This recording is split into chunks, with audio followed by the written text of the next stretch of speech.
حي على الفلاح.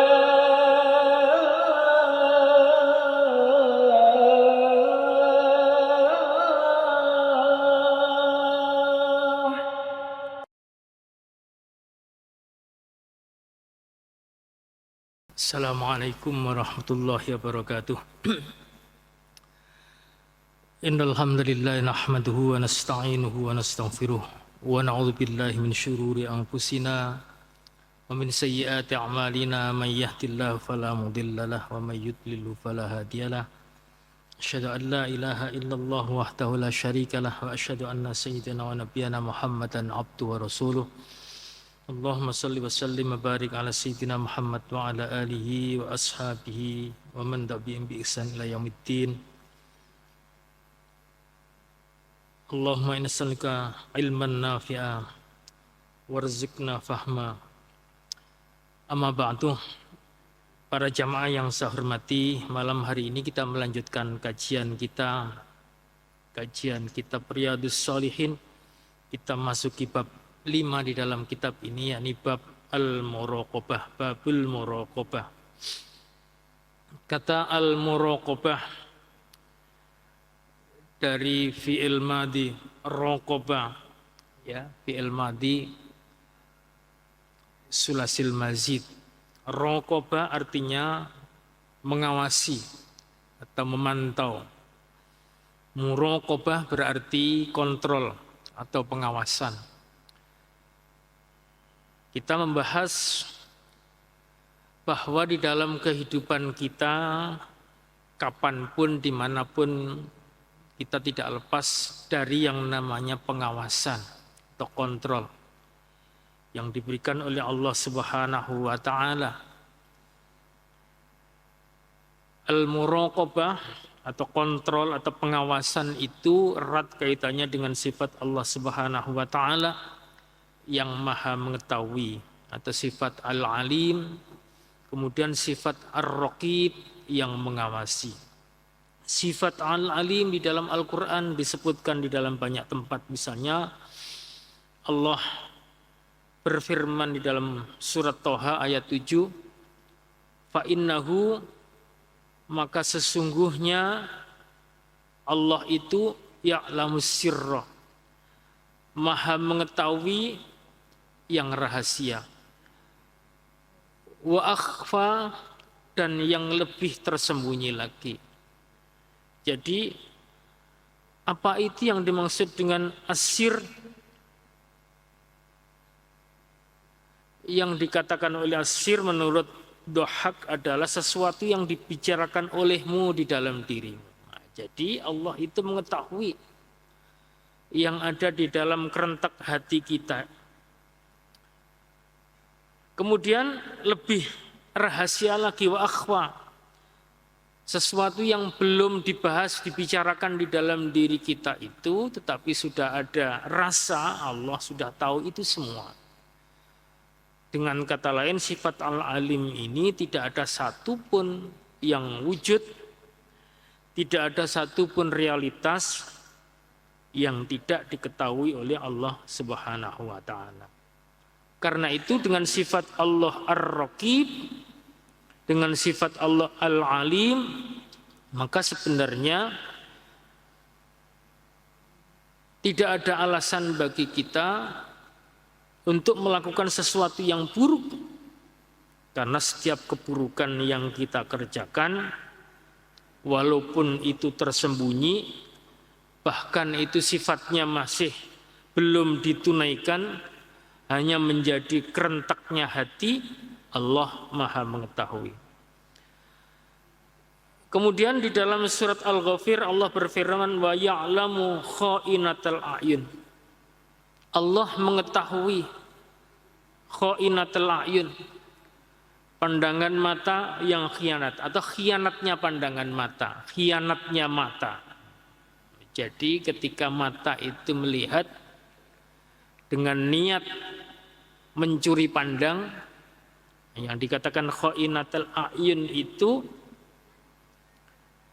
mencuri pandang. Kita memandang sesuatu ada maksud lain gitu ya. Melihat sesuatu yang diharamkan mungkin orang tidak tahu dengan pandangan kita. Tetapi disebutkan di dalam Al-Quran, wa ya'lamu kha'inatal a'yun. Allah mengetahui mata yang khianat. Jadi pandangan mata yang khianat. Kemudian lebih jauh lagi, wa ma tukhfis sudur, dan apa yang masih tersembunyi di dalam dada. Artinya wa ma tukhfis sudur artinya fil qalb. Jadi kalau ya'lamu kha'inatal a'yun adalah bimusaraqatihan nazar ila muharram. Jadi mencurinya pandangan pada sesuatu yang haram. Jadi yang dikatakan kha'inatul a'yun, Allah tahu itu.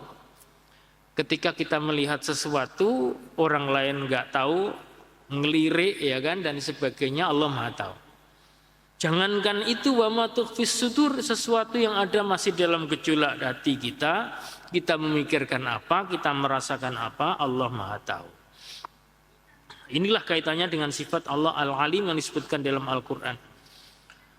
Kemudian di dalam surat Al-Baqarah Allah juga menyampaikan, qala alam aqul lakum inni alamu ghaibas samawati wal ardh wa a'lamu ma tubtuna wa ma kuntum taktumun. Allah berfirman, qala, berfirman Allah, alam aqul lakum, bukankah aku telah katakan kepada kalian, ini sesungguhnya aku a'lamul ghaiba. Jadi aku maha mengetahui terhadap yang gaib. A'lamul ghaibas samawat, yang rahasia yang ada di langit, wal ardi, dan yang ada di bumi. Jadi semua yang ada di langit tidak ada satupun yang lepas dari pengetahuan Allah. Demikian pula yang ada di bumi. Artinya semua realitas dimanapun dan kapanpun, dalam keadaan apapun Allah mengetahui. Kemudian Allah sampaikan, wa'alam ma tubtun, dan aku mengetahui apa yang kalian nyatakan, wa ma kuntum taktumun, dan apa yang kalian sembunyikan. Jadi ketika manusia bikin rahasia, tidak ada satu pun yang rahasia di hadapan Allah Subhanahu wa taala. Kemudian Allah juga tegaskan, wa ya'lamu ma fil barri wal bahri. Allah mengetahui apa yang ada di dalam bil bahri, ya, di daratan. Wal bahri, dan di lautan. Wa ma tasqutu min waraqatin, dan tidak ada sehelai daun pun yang gugur illa ya'lamuha, kecuali Allah mengetahui. Jangankan yang begitu, daun gugur dari tanaman dimanapun berapa jumlahnya Allah Maha mengetahui. Kemudian wala habatin fi dzulumatil ardi, demikian pula ketika ada sebutir biji yang ada di dalam kegelapan, Allah Maha mengetahui itu. Sebutir yang kemudian tumbuh. Jadi sebutir biji, bayangkan sebutir biji dari tanaman berupa rumput, ya, ini kecil sekali. Digambarkan di sini, wala habbatin fi dzulumatil ardi, dan tidak ada sesuatu yang tidak diketahui Allah, sehingga sampai tidak ada sebutir dari tanaman, sebutir biji-bijian dari tanaman yang jatuh ke bumi di dalam kegelapan pun Allah Maha mengetahui. Kemudian wala ratbin wala yabisin illa fi kitabim mubin, tidak ada satupun yang basah atau yang kering yang tidak tertulis di dalam kitab yang nyata, yakni di Lauhil Mahfuz. Artinya setiap peristiwa itu pada dasarnya tidak lepas dari ketetapan Allah Subhanahu wa taala. Kemudian Allah juga menjelaskan, innallaha la yakhfa 'alaihi syai'un fil ardi wala fis sama. Sesungguhnya bagi Allah tidak ada satupun yang tersembunyi di bumi dan di langit ini. Para jamaah, dari ayat-ayat yang kita baca tadi itu memberikan penegasan, penjelasan bahwa ilmu Allah yang maha luas sehingga tidak ada satupun yang tidak terjangkau dari ilmu Allah ini. Tidak ada satupun yang tidak diketahui oleh ilmu Allah. Karena itu, apa hikmah dari hal seperti ini? Maka menjadi penting, ini kaitannya dengan sifat muraqabah, bahwa sebenarnya kita di dalam menjalani kehidupan itu dalam posisi senantiasa diawasi oleh Allah Subhanahu wa taala dengan sifatnya yang Maha Tahu. Kemudian di dalam Al-Qur'an selain Allah punya sifat Al-Alim yang Maha mengetahui, Allah juga disebutkan di dalam Al-Qur'an punya sifat Ar-Raqib. Nah, sifat Ar-Raqib ini tidak termasuk di dalam 99 asma Allah, tetapi ini juga termasuk Asmaul Husna di luar yang 99. Pertanyaannya, apakah ada Asmaul Husna yang di luar 99? Banyak, gitu ya. Jadi asma Allah yang disebut Asmaul Husna tidak hanya 99. Dari mana kata 99? Dari hadis Rasulullah, tetapi ketika disebutkan di dalam hadis 99 itu tidaklah berarti kemudian hanya 99. Sehingga ada kaidah al-adat la yang fizaid. Ketika Rasulullah menyebut angka itu tidak menafikan adanya tambahan. Maka ada Asmaul Husna yang tidak termasuk di dalam jumlah 99, misalnya Al-Hannan, Al-Mannan, ya. Al-Hannan, Allah yang maha penyantun. Al-Mannan, Allah yang maha memberi dan memberikan kenikmatan yang tidak diminta, ya. Itu Al-Mannan. Itu tidak termasuk dalam sifat Asmaul Husna yang 99, tetapi termasuk bagian dari Asmaul Husna. Kemudian Ar-Raqib tidak termasuk disebutkan yang 99. Tetapi di dalam Al-Quran kata Ar-Raqib disebutkan innallaha kana alaikum raqibah. Di dalam surat An-Nisa ayat 1, sesungguhnya Allah selalu menjaga dan mengawasi kalian. Innallaha kana alaikum raqibah. Apa maksudnya? Hafidhan li'a'malikum. Wa fayujazikum biha. Jadi Allah itu menjaga, hafidhun li'amalikum, menjaga terhadap apa yang kita kerjakan. Kemudian fawijazikum biha, dan berikan balasan terhadap apa yang kita kerjakan itu. Yakni lam yazal muttasifan bidzalik. Allah senantiasa mencermati, mengawasi kita semua. Jadi ketika disebutkan innallaha kana alaikum raqibah, itu artinya Allah senantiasa mengawasi kita. Tidak ada satupun yang lepas dengan sifat Allah yang Al-Alim, maha mengetahui, kemudian Ar-Raqib, maha mengawasi, maka sebenarnya tidak ada hal yang lepas dari yang kita kerjakan dari pengawasan Allah. Sehingga ditegaskan kembali dalam surat Al-Fajr ayat 14, Allah berfirman, wa inna rabbaka labil mirsad, sesungguhnya Tuhanmu benar-benar mengawasi. Sehingga Allah juga menyampaikan alladzi yaraka hina takum, yang melihat engkau ketika engkau berdiri, wa taqallubaka fis sajidin, dan melihat gerak-gerik kalian di antara orang-orang yang sujud. Jadi kita melakukan ibadah, melakukan apa saja, Allah senantiasa memperhatikan hambanya.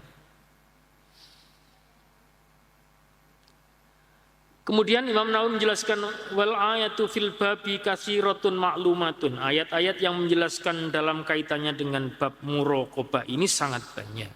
Jadi yang kita sebut tadi itu hanya beberapa saja. Konklusinya pada dasarnya tidak ada satupun yang lepas dari pengawasan dan pencermatan perhatian Allah Subhanahu wa taala.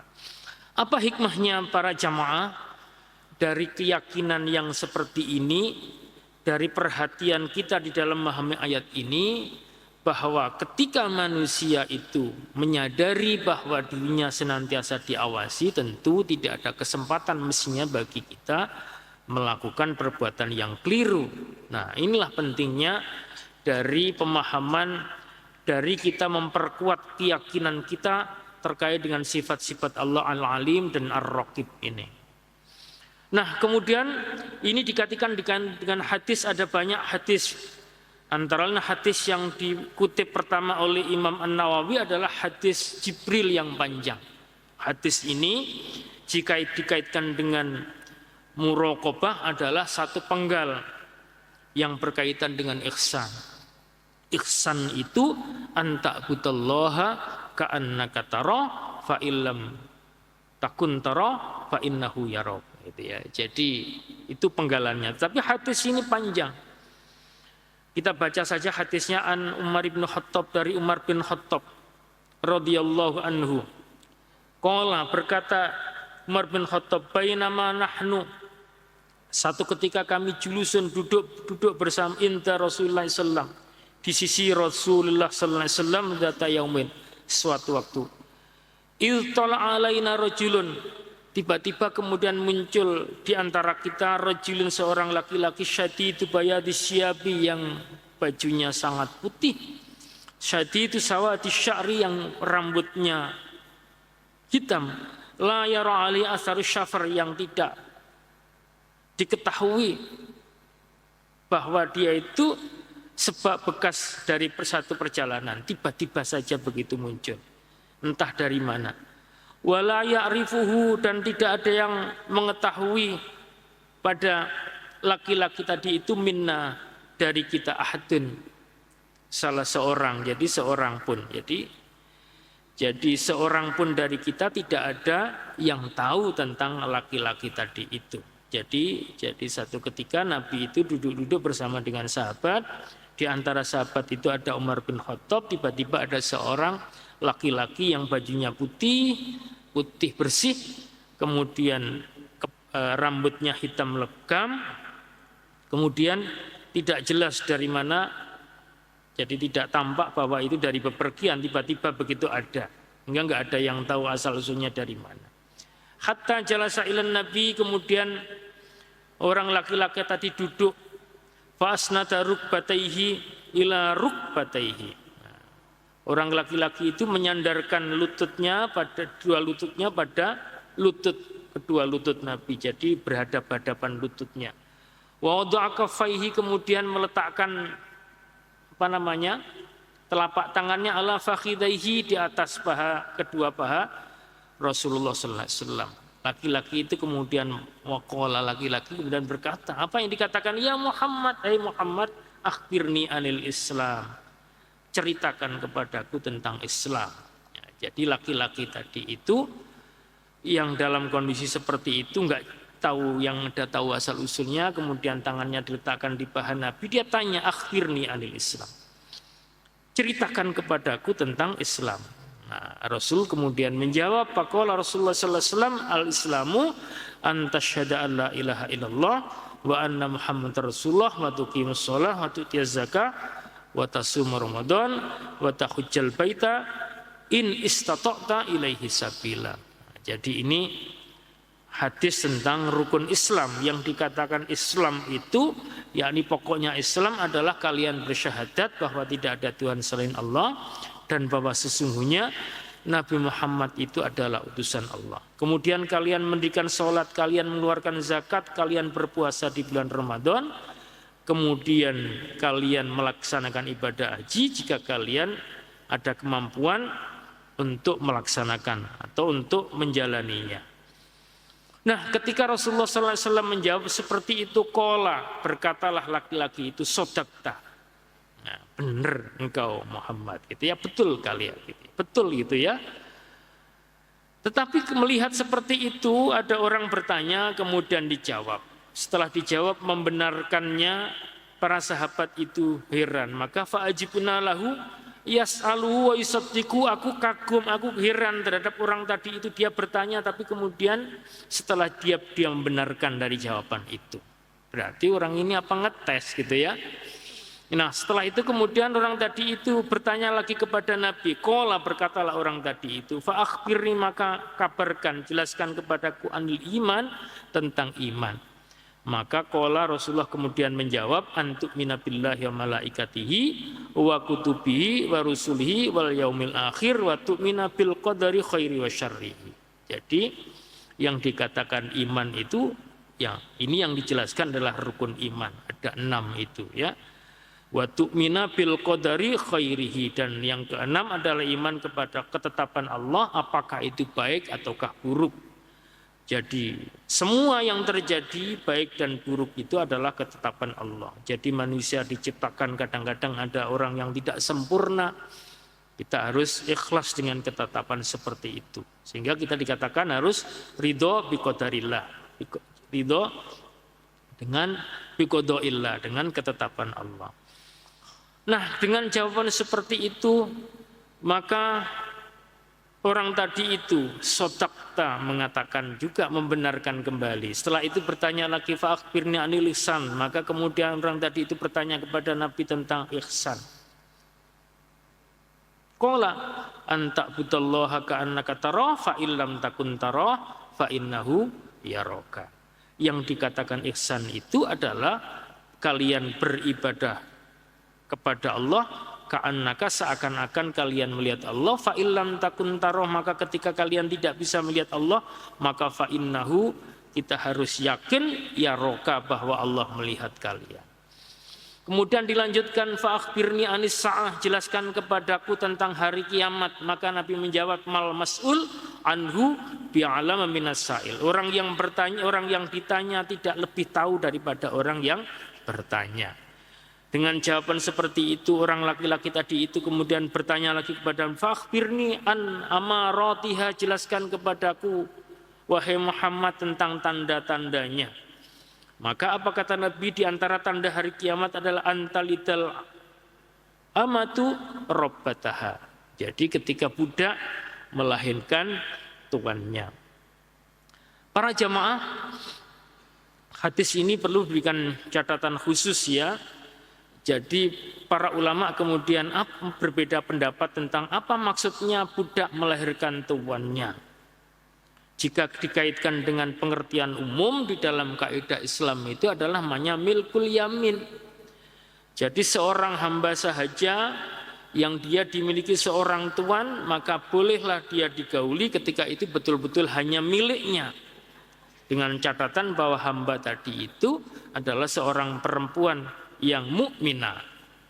Nah, jadi seorang hamba sahaja, seorang budak yang dimiliki seorang tuan, yang budak itu mukmin atau muslimah ya. Kemudian dia dimiliki secara penuh, bukan dimiliki secara bersamaan dengan pemilik yang lain, maka perempuan hamba yang seperti itu boleh digauli dengan ikatan milkul yamin. Nah, jadi ini sempat dulu ada rame-rame tentang milkul yamin ya. Tetapi milkul yamin dalam pengertian syahrur tidak sama dengan milkul yamin dalam pengertian ini. Jadi yang dikatakan pengertian ini adalah memang hamba budak. Nah, secara syariat ketika seorang budak yang milkul yamin ini kemudian digauli sama tuannya dengan ikatan milik tadi itu, dia kemudian melahirkan seorang anak, maka anaknya itu ikut orang tuanya, bapaknya gitu ya. Jadi anaknya itu lahir bukan sebagai hamba tetapi sebagai tuan.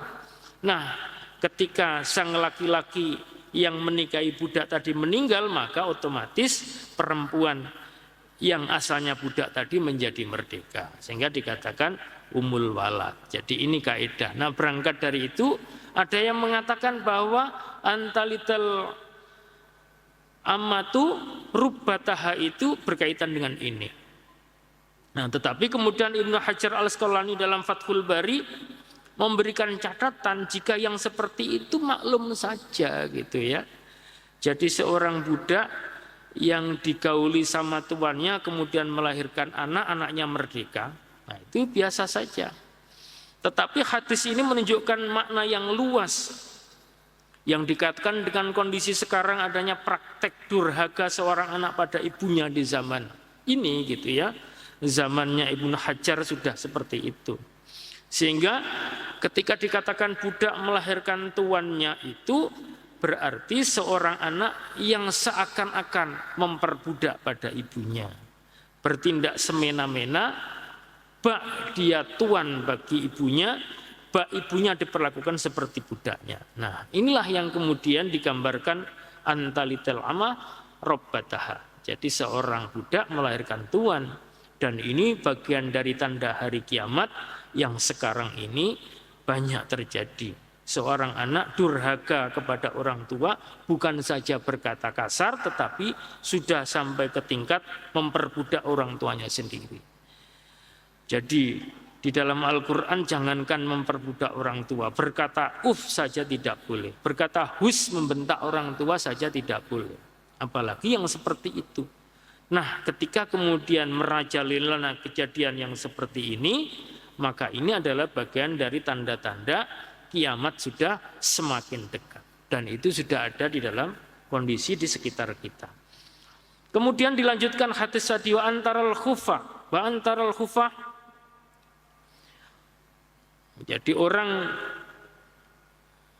Jadi kalian melihat orang yang enggak pakai alas, jadi ngodok gitu. Kemudian al-urah, yang dia telanjang, artinya tidak, pakaiannya tidak lengkap gitu. Kemudian al-alah, yang miskin. Ri'a asya'i, mengembala kambing. Yatatawaluna fil bunyan, mereka kemudian sudah saling bermegah-megahan di dalam bangunan yang mereka miliki. Jadi kejadian seperti ini terjadi. Orang-orang miskin sekarang sudah menjadi orang-orang kaya, bahkan kemudian berlomba-lomba mereka memiliki bangunan yang besar-besar. Nah, jadi ini digambarkan kondisi sekarang. Kalau kaitankan dengan hadis, berarti munculnya orang-orang yang tamak pada dunia, ya, yang dikatakan oleh Rasulullah SAW. Yang kita harus jauhi adalah kondisi fitnah. Jadi kaqita'il laili muzlima itu seperti gelapnya malam yang gulita. Jadi orang itu yusbihur rajulu musliman wa yumshi kafiran. Ini Nabi menggambarkan seperti itu, gambaran menjelang hari kiamat ini. Yusbihur rajulu mu'minan wa yumshi kafiran, seorang laki-laki paginya mukmin, sorenya sudah kafir. Kemudian wa yumshi mu'minan wa yusbihu kafiran, sorenya mukmin, paginya sudah kafir, dan seterusnya. Apa yang terjadi? Ya bi'udinahu bi'aradin minat dunia. Orang kemudian menjual agama dengan sejengkal dunia. Jadi agama dijual dengan harga murah. Maksudnya apa? Orang demi untuk mengejar dunia dan ketamakannya itu, dia lepaskanlah agamanya. Dan ini terjadi di sekitar kita juga gitu ya. Jadi orang demi cintanya sama seorang laki-laki, dengan alasan cinta itu kemudian agamanya dilepas. Pernikahan akibat perbedaan agama, kemudian salah satu melepas agamanya, naudzubillah. Atau demi mendapatkan harta, orang bisa melepas prinsip-prinsip hidupnya. Inilah diantaranya kemudian digambarkan orang miskin yang kondisinya digambarkan bajunya saja tidak lengkap, sandalnya tidak pakai dia, pekerjaannya hanya sebagai pengembala, sudah kemudian punya bangunan yang tinggi-tinggi, dia berlomba-lomba membangun. Nah, ini digambarkan oleh Rasulullah. Ini merupakan prediksi Nabi terhadap kondisi di zaman akhir yang kita tentu semakin bisa melihat ini. Kemudian berkaitan dengan hadis ini, Nabi Muhammad menanyai Umar, ya Umar, atadri manis sa'il. Nah, siapa Umar, orang yang tanya saya tadi itu, gitu ya. Umar tidak tahu. Fakultu, maka Umar berkata, Allah wa rasuluhu, Allah dan Rasulnya a'lamu. Allah dan Rasulnya yang lebih tahu. Maka Nabi menjelaskan, fa innahu Jibril atakum yu'allimukum amradinikum. Yang tadi itu datang, laki-laki tadi itu sebenarnya adalah Jibril yang kemudian menyerupakan diri dalam bentuk sebagai seorang manusia laki-laki. Yang dia datang kepada kalian untuk mengajari kalian tentang agama kalian. Jadi ketika Jibril bertanya dengan Nabi itu adalah satu contoh bagaimana pendidikan itu dilakukan. Jadi Jibril itu bukan menanyai Nabi sebenarnya, tapi Jibril menanyai Nabi tadi itu tujuannya adalah agar Nabi menjelaskan kepada para sahabatnya tentang pokok-pokok ajaran agama, mulai tentang hakikat dari Islam, hakikat dari iman, kemudian ihsan, serta hal-hal yang berkaitan dengan hari kiamat. Para jamaah, Imam Nawawi memasukkan hadis ini di dalam bab muraqabah itu tadi itu karena di dalam bagian dari hadis ini ada penjelasan tentang ihsan, yakni anta'budallaha ka'annaka tarahu. Ya, jadi ketika disebutkan anta'budallaha ka'annaka tarahu itu sebenarnya tersimpan makna wayaroka. Nah, gitu. Ketika kalian beribadah seakan-akan kalian melihat kepada Allah dan Allah Maha melihat kepada kalian. Nah, jadi maksudnya seperti itu. Fa illam takun tarahu, maka jika kalian tidak bisa melihat Allah, maka fala taf'al ma la yardihi, ma la yurdihi. Janganlah kalian mengerjakan sesuatu yang tidak disukai oleh Allah. Meskipun kalian tidak bisa melihat Allah. Nah, ketika jadi kata-kata itu fa illam takun tarahu itu mengandung pengertian. Sekalipun kalian tidak bisa melihat Allah, maka fala taf'al mala yurdihi. Janganlah kalian melakukan sesuatu yang Allah tidak ridho. Artinya kita melakukan sesuatu maksiat. Kenapa? Fa innahu yaroka. Sesungguhnya Allah melihat kalian. Nah, apa yang bisa kita simpulkan dari hadis ini di dalam riwayat yang lain, misalnya Imam Muslim wa fi riwayati fi Muslimin aidan. Dan juga di dalam riwayat Imam Muslim lagi kalimatnya antaksyallaha ka'annaka tarahu. Bahwasanya kalian takut kepada Allah seakan-akan melihat. Takut ini takut kepada siksa Allah. Takut kepada melanggar larangan-larangan Allah. Kenapa? Karena Allah melihat. Nah, jadi begitu.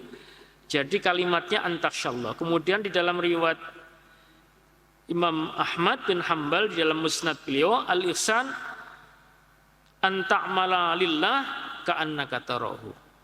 Untuk melakukan amal semata-mata karena Allah. Ini berkaitan dengan ikhlas. Kenapa? Karena kita dilihat oleh Allah. Jadi hadis ini konteksnya berkaitan dengan makna al-muraqabah. Yang kedua berkaitan dengan makna khusyuk di dalam menjalankan ibadah. Kita konsentrasi, kita betul-betul melihat, memfokuskan diri kepada Allah. Kemudian ikhlas. Ikhlas itu berarti menyendirikan orientasi hanya untuk Allah. Jadi ifratul haqqi ta'ala fit ta'ah bil qasdi, itu ikhlas. Menyendirikan untuk Allah di dalam ketaatan dengan disengaja, itu ikhlas. Jadi bukan karena yang lain. Memurnikan ibadah. Nah, hadis ini anta'budallaha ka'annaka tarahu adalah bagian dari adab-adab di dalam beribadah. Karena itu ketika kita beribadah tidak cukuplah ketika kita hanya menutup aurat meskipun syarat minimum menutup aurat. Maka jika kita memiliki pakaian yang lebih bersih, lebih baik sebaiknya itu yang digunakan. Karena seakan-akan kita melihat Allah atau kita yakin bahwa Allah memeriksa, mengamati kita semua dengan sifat Allah yang Maha mengetahui dan Maha mengawasi. Kemudian hadis berikutnya berkaitan dengan muraqabah yang dikutip oleh Imam Nawawi, an Abi Dzar Jundab bin Junadah, dari sahabat Abi Dzar Jundab bin Junadah radhiyallahu anhu, wa Abi Abdurrahman Mu'ad bin Jabal, dan hadis ini juga diriwayatkan oleh Abdurrahman bin Mu'ad bin Jabal. Anna Rasulullah sallallahu alaihi wasallam, bahasanya Rasulullah sallallahu alaihi wasallam itu qala, bersabda, ittaqillaha haitsu ma kunta. Nabi merintahkan kepada kita untuk bertakwa dimanapun kita berada. Nah, jadi bertakwa itu artinya apa? Ittaqillah bertakwa kepada Allah itu digambarkan oleh Ubay ibnu Ka'ab itu satu sikap hidup hati-hati di dalam menjalani hidup ini. Kenapa Ibnu Ka'ab ditanya oleh Umar tentang takwa? Jadi takwa itu satu gambaran orang menjalani kehidupan laksana kita berjalan di jalan yang banyak durinya, kita tidak menggunakan alas kaki. Itulah takwa. Berarti satu sikap hati-hati di dalam menjalani kehidupan, jangan sampai kemudian kita terjerumus melakukan pelanggaran terhadap larangan-larangan Allah. Dan kita meneliti jangan sampai kemudian ada perintah Allah yang tidak kita tunaikan. Jadi jangan sampai kita mengabaikan perintah, terutama perintah wajib yang diberikan oleh Allah, dan jangan sampai kita melanggar larangan-larangan Allah. Itulah takwa. Maka ketika Nabi menyampaikan ittaqillaha haitsu ma kunta, bertakwalah kalian di mana saja kalian berada, itu artinya ai fi makanin kunta, dimanapun Anda berada. Jadi kita harus waspada dan hati-hati. Kenapa? Kita al-muraqabah, ada yang mengawasi kita. Tetapi karena manusia itu tidak terjaga dari dosa, kadang terjerumus, ya kan? Kita sudah tahu di dalam bab tobat itu, jadi kullu bani adama khata'un, setiap anak Adam itu punya potensi melakukan keliruan. Maka ketika seperti itu Nabi menyampaikan wadbi sayyi'atal hasanah tamhuha. Ikutilah perbuatan buruk al-hasanata dengan yang baik. Tamhuha, maka perbuatan baik itu akan menghapus kejelekan dari perbuatan buruk. Nah, jika seorang terjerumus kepada melakukan hal yang tidak baik, maka segeralah ikuti perbuatan yang tidak baik itu, sehingga dengan perbuatan yang baik, sehingga perbuatan baik itu akan menghapus, menutupi perbuatan buruk kita. Nah, apa yang bisa kita simpulkan dari hadis ini?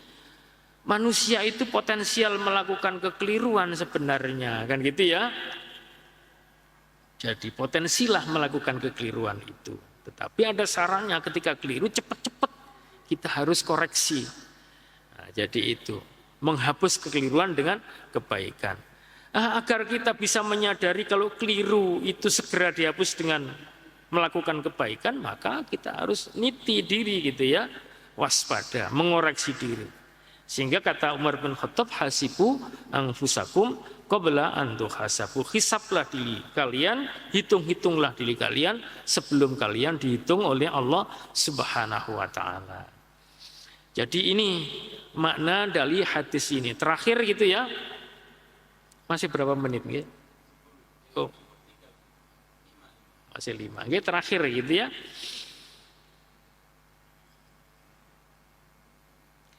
Rasulullah SAW kemudian menyampaikan pesan, ikhfadillah yakhfadka, jagalah Allah maka Allah akan menjaga kalian. Jadi menjaga hak Allah maksudnya. Jadi ya gulam inni u'allimuka kalimatin. Nah, jadi Nabi itu menyampaikan kepada Ibnu Abbas. Ibnu Abbas itu masih kecil sehingga disebutkan gulam oleh Nabi. Apa pesan Nabi kepada Ibnu Abbas yang masih muda itu? Ikhfadillah, jagalah Allah, jagalah haknya. Yaghfarka, maka Allah akan menjaga kalian. Jadi kalau kita ingin dijaga oleh Allah, maka kita harus menjauhi larangan-larangannya dengan mematuhi perintah-perintah Allah. Itu makna ikhfadillah. Kemudian ikhfadillah tajidhu tujahataka. Nah, maka peliharaan Allah pasti engkau akan dapati dia di hadapanmu. Allah akan mengawasi kita, mengontrol kita, gitu ya. Kemudian idza sa'alta fas'alillah, jika kalian minta, mintalah kepada Allah. Wa ista'anta fasta'in billah, jika kalian minta pertolongan, minta pertolonganlah kepada Allah. Jadi kalau kita diperintah oleh Allah, kalau kita tidak boleh minta pertolongan kepada selain Allah dalam hal yang itu memang otoritas Allah. Minta rezeki hanya kepada Allah. Minta sehat, mintalah Allah. Jangan minta yang lain gitu ya. Minta kaya, minta Allah, jangan minta yang lain. Kemudian saya lanjutkan ini.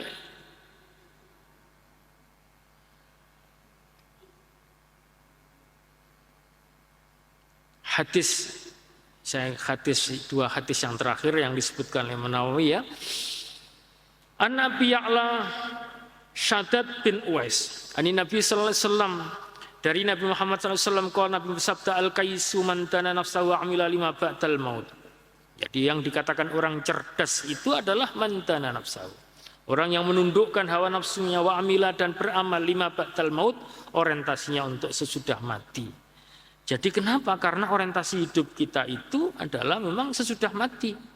Kita hidup tidak hanya di dunia, berarti kita harus jauh ke depan melihatnya. Ketika kita disebutkan amila lima ba'dal maut, tidak berarti kemudian kita tidak bekerja. Artinya ketika kita bekerja, kita harus waspada, jangan sampai terjerumus kepada sesuatu yang melanggar. Maka ikhfadillah, jagalah hak Allah di dalam menjalani kehidupan ini. Jadi itu. Kemudian wal ajizu, orang yang lemah adalah manit tabaha, orang yang mengikuti hawa nafsunya. Wa tamanna Allah, tetapi orang begini berharap ingin selamat gitu kan nggak masuk akal. Hidupnya menuruti hawa nafsu tetapi ingin selamat. Karena itu Nabi menggunakan bahasa tamanni, mengharapkan sesuatu yang nggak masuk akal. Nah, hadis ini berkaitan dengan hadis yang terakhir yang dikutip oleh Imam Nawawi dalam bab ini, min husni islamil mar'i tarkuhu ma la ya'nihi. Min husni islamil mar'i, di antara tanda kebaikan Islamnya seseorang adalah tarkuhu ma la ya'nihi, meninggalkan seseorang dari apa yang dia tidak manfaat. Jadi la yanfa mananya la yanfa fil akhirah, meninggalkan sesuatu yang tidak bermanfaat di akhirat. Artinya ketika kita hidup di dunia, kita harus berpikir betul bahwa semua yang kita kerjakan itu punya orientasi positif di akhirat. Kita bekerja memang dengan bekerja untuk menafkahi keluarga, dengan menafkahi keluarga kita bisa menjalankan perintah-perintah Allah. Jadi begitu kaitannya. Bukan untuk yang lain, bukan untuk menumpuk-numpuk harta, bersenang-senang melupakan Allah. Inilah yang dikatakan sebagai zuhud, yang dikatakan oleh Ibnu Taimiyah, tarku ma la yanfa fil akhirah, meninggalkan segala sesuatu yang tidak berguna di akhirat, apalagi menambah beban kita di akhirat nanti. Oke, monggo kita tutup, mudah-mudahan dengan hadis ini menjadi ini ya, peringatan bagi kita menjadi lebih bisa menjaga diri ya, karena ada pengawasan, ada al-muraqabah, ada yang mengawasi, ada proses yang mencermati kita semua dari Allah Subhanahu wa taala. A'udzubillahi minasyaitonir rajim. Bismillahirrahmanirrahim. Allahumma shalli ala sayyidina Muhammad walhamdulillahirabbil alamin.